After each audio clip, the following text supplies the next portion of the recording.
unfold.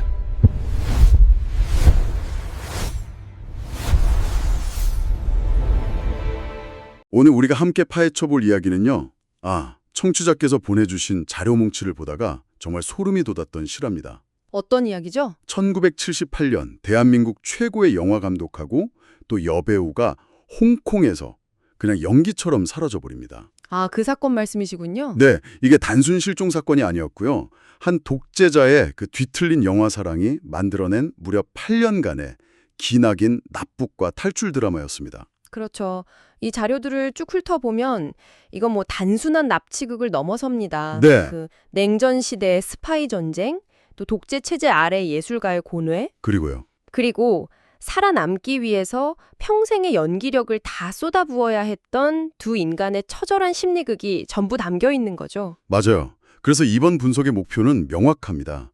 어떻게 이런 일이 가능했는지, 그 영화보다 더 영화 같은 이야기에 퍼즐 조각들을 하나씩 맞춰보는 겁니다. 좋습니다. 도대체 왜 당대 최고의 스타 부부가 북한의 타겟이 되었을까? 이 이야기부터 시작해야겠죠. 모든 비극에는 전조가 있듯이 시작은 그들의 제국이 무너져 내리던 1970년대 중반으로 거슬러 올라갑니다. 바로 신상옥 감독의 신필름 이야기부터 시작해야죠. 신필름. 네, 자료에 따르면 이게 그냥 단순한 영화사가 아니었어요. 아니었죠. 연간 300편의 영화를 만들고 아시아 최고의 스튜디오를 갖춘 말 그대로 동양의 할리우드, 거대한 제국을 꿈꿨던 곳입니다. 그런데 그 제국이 정말 한순간에 무너지잖아요. 맞아요. 박정희 정권의 그 서슬퍼런 검열 때문이었죠. 이유도 참 지금 생각하면 어이가 없어요. 예고편에 키스신이 나왔다고? 그걸 빌미로 1975년에 영화사 등록이 그냥 취소돼 버립니다. 결국 평생을 바친 업을 그냥 송두리째 빼앗겨버린 거예요. 그 여파가 엄청났습니다. 신 감독은 뭐 막대한 빚더미에 앉게 되고 재정적으로 완전히 파탄에 이른 거죠. 결국? 네, 결국 1976년에 아내이자 당대 최고의 배우였던 최은희 씨와 이혼까지 하게 됩니다. 개인의 삶 자체가 완전히 흔들리던 시기였네요. 맞습니다. 최은희 씨 상황도 마찬가지였던 것 같아요. 겉보기엔 화려한 톱스타였지만 실상은 경제적 어려움에 외로움까지 재기를 갈망하고 있었던 거고요. 바로 그 지점입니다. 두 사람이 사회적으로나 심리적으로 가장 고립되고 취약해진 바로 그 순간. 그 순간을 북한이 정확하게 파고들었다는 게 정말 무섭습니다. 완벽한 먹잇감으로 본 거죠. 국가 권력에 의해서 창작의 날개가 꺾인 예술가가 또 다른 국가 권력의 덫에 걸려드는 참 아이러니한 상황이 된 겁니다. 그리고 그 무대는 바로 온갖 스파이들이 암투가 벌어지던 1988년의 홍콩이었습니다. 먼저 덫에 걸린 건 최은희 씨였죠. 네. 왕동일이라는 가명의 공작원이 접근하는데 제안이 정말 달콤했어요. 홍콩의 영화사를 차릴 건데 감독으로 모시고 싶다. 그리고 운영하시는 안양예고에도 투자하겠다. 당시 학교 재정난으로 힘들어하던 최은희 씨 약점을 정확히 꿰뚫어 본 거네요. 바로 그거죠. 그리고 1988년 1월 14일 모든 게 다 마무리되고 이제 귀국을 앞둔 날이었어요. 공작원들이 마지막으로 진짜 후원자를 만나게 해주겠다면서 그녀를 차에 태웁니다. 그 차가 향한 곳이 홍콩의 유명한 휴양지 리펄스 베이 해변이었죠. 맞아요. 낮에는 관광객으로 북적이지만 해가 지면 인적이 드문 곳이잖아요. 아니나 다를까 그곳에 모터보트 한 척이 대기하고 있었고 건장한 남자들이 나타나서 그녀를 강제로 보트에 태워버립니다. 그런데 청취자 여러분, 이 자료에 정말 기가 막힌 디테일이 하나 있어요. 일부 증언에 따르면 이 납치범들이 신분을 감추려고 장말 가발을 쓰고 있었대요. 헐, 정말요? 장발 가갈이요? 네. 이 끔찍한 순간에 너무나 조악하고 희극적인 소품이라니 정말 귀괴하지 않나요? 그야말로 현실에서 벌어진 부조리극의 한 장면 같네요. 그렇게 마취 주사를 맞고 의식을 잃은 최은희 씨는 공해상에 있던 북한 화물선 용각산으로 옮겨집니다. 한편 전 부인이 갑자기 사라지니까 신상옥 감독은 이게 단순 가출이 아니라고 직감한 거죠. 네, 그래서 그녀를 찾으려고 직접 홍콩으로 날아갑니다. 하지만 이것마저도 김정일의 거대한 시나리오의 일부였어요. 최고의 여배우를 손에 넣었으니 그녀를 주의할 최고의 감독이 필요했던 거죠. 결국 그해 7월 신 감독 역시 홍콩에서 네, 이동 중에 머리에 자루가 씌워지고 클로로포름에 의식을 잃습니다. 이렇게 한국 영화계의 왕과 왕비는 북한의 손아귀에 완전히 떨어지게 된 겁니다. 그리고 납치 후 5년, 두 사람은 서로의 생사조차 모른 채 완전히 정반대의 삶을 살게 됩니다. 이 극명한 대비가 이 이야기의 긴장감을 한층 더 끌어올리죠. 최은희 씨의 경우는 정말 상상을 초월해요. 북한 남포항에 도착하자마자 어떤 남자가 배 위로 올라와서 악수를 청하면서 말을 건넵니다. 뭐라고요? 내가 김정일입니다. 새삼에 납치 피해자를 최고 권력자가 직접 영접을 해요? 전무후무한 상황이죠. 그녀는 1호 초대소라는 곳에 머무는데 여기가 그냥 좋은 숙소가 아니라 외국 국가원수급이 묵는 최고급 영빈관이었어요. 그야말로 새 장속의 새였던 거네요. 그렇죠. 최상의 물질적 대우를 제공하면서 매일같이 김일성 주체서상을 학습시키고 또 매주 금요일마다 김정일이 주최하는 파티에 참석해서 웃고 떠들게 만든 겁니다. 이건 뭐 고도의 심리전, 즉 길들이기 과정이었던 거죠. 저항 의지를 서서히 무너뜨리고 체제에 순응하게 만들려는 아주 치밀한 전략이었어요. 정말 교묘하네요. 그런 와중에 되게 황당한 에피소드도 하나 있더라고요. 뭔가요? 납치 직후에 배 안에서 어디로 가는 거냐고 물으니까 공작원이 위대한 수령님의 품으로 갑니다 라고 대답했대요. 네. 근데 나중에 이 품이라는 단어가 서구 언론에 무즘, 그러니까 여성의 가슴을 뜻하는 단어로 오역이 된 거예요. 그래서 굉장히 성적인 뉘앙스로 퍼졌다고 합니다. 끔찍한 비극 속에서 벌어진 문화적 오해가 나온 블랙 코미디죠. 참, 기가 막히네요. 반면에 신상옥 감독에게 주어진 5년은 그야말로 지옥이었습니다. 맞아요. 최은희 씨와는 달리 전혀 순응하지 않았죠. 네. 두 차례나 탈출을 시도했지만 낯선 환경에다가 서로가 서로를 감시하는 북한 시스템 속에서 번번이 실패하고 맙니다. 결국 교화 불가능 딱지가 붙고 그 악명 높은 6호 정치범 수용소로 보내지잖아요. 독방에 갇혀서 옥수수랑 소금, 풀죽으로 연명하고 비둘기 고문 같은 끔찍한 고문까지 당했다고 합니다. 비둘기 고문이요? 그게 뭔가요? 좁은 공간에 손발을 묶어놓고 장시간 꼼짝도 못하게 하는 정말 생각만 해도 끔찍합니다. 그렇게 4년이라는 시간이 흐르니까 신 감독도 깨달은 겁니다. 이대로 저항만 하다가는 여기서 굶어 죽거나 미쳐버릴 거라고. 그렇죠. 살아서 나가려면 일단은 무릎을 꿇어야 한다고 판단한 거죠.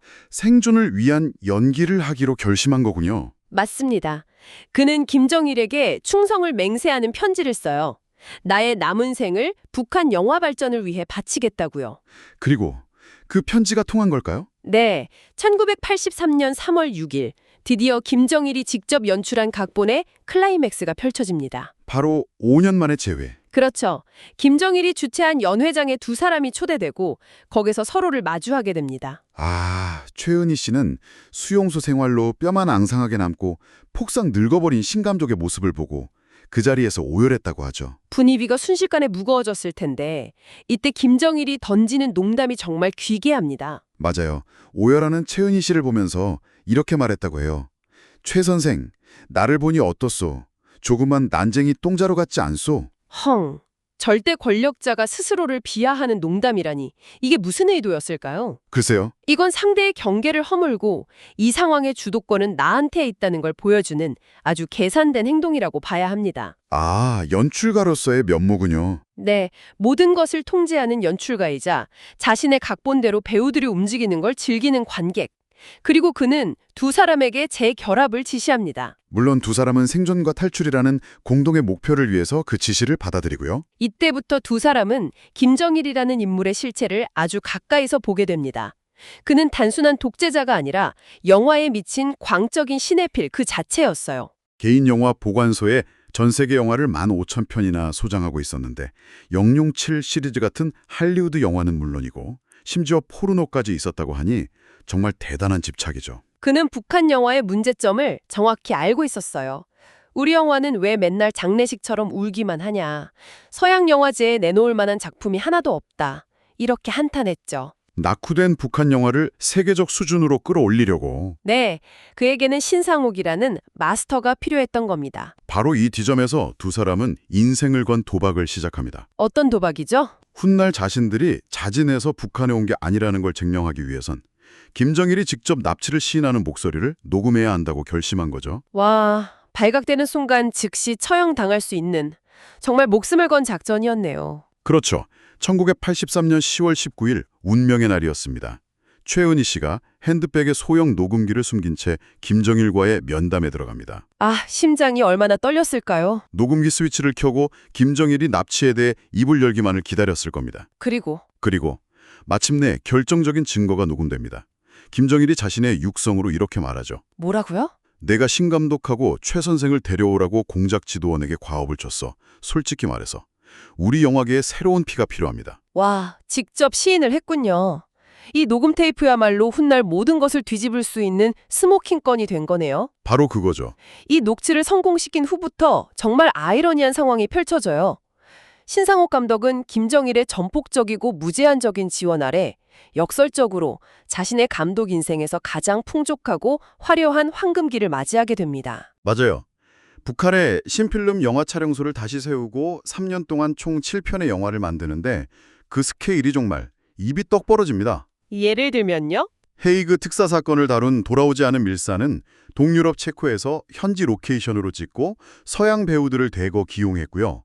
사랑사랑 내 서령에서는 북한 영화 사상 최초로 키스씬을 등장시켜서 북한 사회에 엄청난 충격을 줬다고 해요. 리얼리즘에 대한 집착도 대단했잖아요. 탈출기라는 영화에서 실제 기차랑 철로를 폭파하는 장면이 필요했는데 아, 맞아요. 신 감독이 진짜 기차를 폭파하고 싶다고 하니까 김정일이 진짜로 운행 중단된 열차 한 대를 통째로 내줬다고 하죠. 예술가가 상상하는 모든 것을 실현시켜 준 겁니다. 이건 뭐 파우스트적 거래라고밖에 표현할 수가 없네요. 그렇죠. 자유를 저당 잡힌 대가로 예술가로서 꿈꿀 수 있는 모든 것을 얻은 거니까요. 바로 그 지점이 이 이야기의 가장 복합적인 부분인 것 같아요. 피해자이면서 동시에 무한한 예산을 가진 창작자이기도 했다는 점. 맞습니다.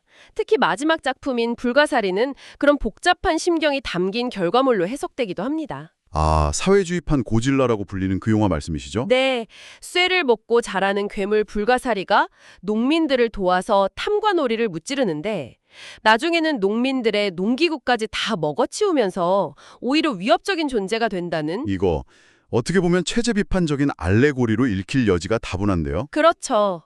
억압적인 체제를 무너뜨린 혁명의 상징이 결국에는 인민을 위협하는 또 다른 폭력이 될 수 있다는 경고.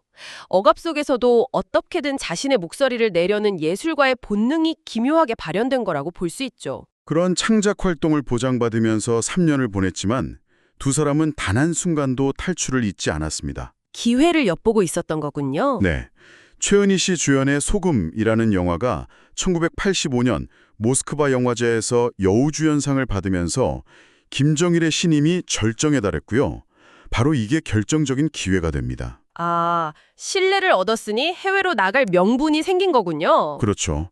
북한 영화를 서방 세계에 팔아서 외화를 벌어오겠다. 이 명분으로 김정일을 설득하는 데 성공합니다. 마침내 오스트리아 비엔나 방문 허가를 받아낸 거네요. 네, 그들에게는 이게 마지막 기회였습니다. 이 팔출 작전에는 핵심적인 조력자가 있었죠. 일본 교도통신 특파원이었던 에노키 아키라라는 인물. 맞아요. 신 감독은 이전부터 국제영화제 같은 데서 그와 친분을 쌓으면서 은밀하게 탈출 의사를 타진해왔죠. 그리고 운명의 날 1986년 3월 13일이 밝았습니다. 비엔나의 인터컨티넨탈 호텔. 두 사람은 그림자처럼 따라부는 북한 경호원들에게 친분이 있는 일본 기자와 점심 약속이 있다고 둘러대고 로비로 내려옵니다. 로비에는 에노키 기자가 미리 불러놓은 택시가 대기하고 있었고요. 아, 정말 긴장되는 순간이네요. 두 사람이 택시에 올라타자마자 에노키 기자가 운전사에게 소리칩니다. 밟아요. 택시는 급출발하고 뒤늦게 상황을 파악한 북한 요원들이 다른 차를 잡아타고 뒤쫓기 시작합니다. 비엔나 시내 한복판에서 영화 같은 추격전이 벌어진 거예요. 상상만 해도 손에 땀이 쥐네요. 심 감독은 미친 듯이 소리쳤다고 합니다. 미국 대사관, 빨리! US 엠베사드, 패스트! 그런데 목적지를 코앞에 두고 하필이면 교통체증에 발이 묶여버려요. 이런 차가 꼼짝도 못하는 상황. 뒤에서는 북한 요원들이 다가오고 있었을 테고요. 정말 절체절명의 순간이었죠. 두 사람은 택시비를 낼 겨를도 없이 차문을 박차고 뛰쳐나갑니다. 그리고요. 그리고 미국 대사관 정문을 향해 그야말로 전력 질주를 하죠. 대사관 문 앞에서 우리는 신상옥 최은희다. 망명을 원한다고 외쳤고 그들이 대사관 안으로 몸을 피한 직후에 6주간 철문이 쿵 소리를 내며 닫힙니다. 와, 8년간의 악몽이 끝나는 순간이었네요. 네, 바로 그 순간이었습니다. 이후 미국으로 망명한 두 사람은 사이먼 신과 테레자 신이라는 이름으로 새 삶을 시작하고요. 기자회견을 통해 김정일의 육성이 담긴 녹음 테이프를 공개하며 전 세계를 충격에 빠뜨립니다. 북한은 당연히 자진입복했다가 공금을 횡령해 도망친 배신자라고 주장했지만 그 스모킹 건의 존재 앞에 그들의 주장은 설득력을 잃었죠. 정말 대단한 건 신 감독은 할리우드에서도 멈추지 않았다는 거예요. 삼닌자라는 영화 시리즈를 제작해서 큰 성공을 거두기도 했으니까요. 그 열정은 정말 누구도 못 말리는 것 같습니다. 두 사람은 20여 년 만인 1999년에야 한국으로 영구 귀국했고 파란만장했던 영화인으로서의 삶을 마감했습니다. 시간이 흘러서 그들이 북한에서 만든 영화들은 이제 금기의 영역에서 벗어나서 한국 영화사의 매우 특수하고 중요한 일부로 재평가받고 있습니다. 그렇죠. 이 지점에서 청취자께서 보내주신 자료들이 마지막으로 던지는 질문이 참 묵직하게 다가옵니다. 어떤 질문이죠? 과연 이들의 관계를 단순한 가해자와 피해자의 구도로만 볼 수 있을까 하는 점이죠. 공산주의는 싫었지만 영화 만드는 환경만큼은 꿈만 같다는 신상옥 감독의 회고. 이 말이 우리에게 정말 많은 생각을 하게 만듭니다. 맞습니다. 생존을 위한 처절한 연기와 예술가로서의 순수한 창작 욕망 사이, 그 아슬아슬한 경계에 대한 질문을 던지면서 오늘 이야기를 마무리할까 합니다. 네. 청취자 여러분께서는 이들의 8년을 어떻게 보셨나요? 아마 쉽게 답을 내리기 어려운, 한번 곱씹어 볼 만한 질문일 겁니다.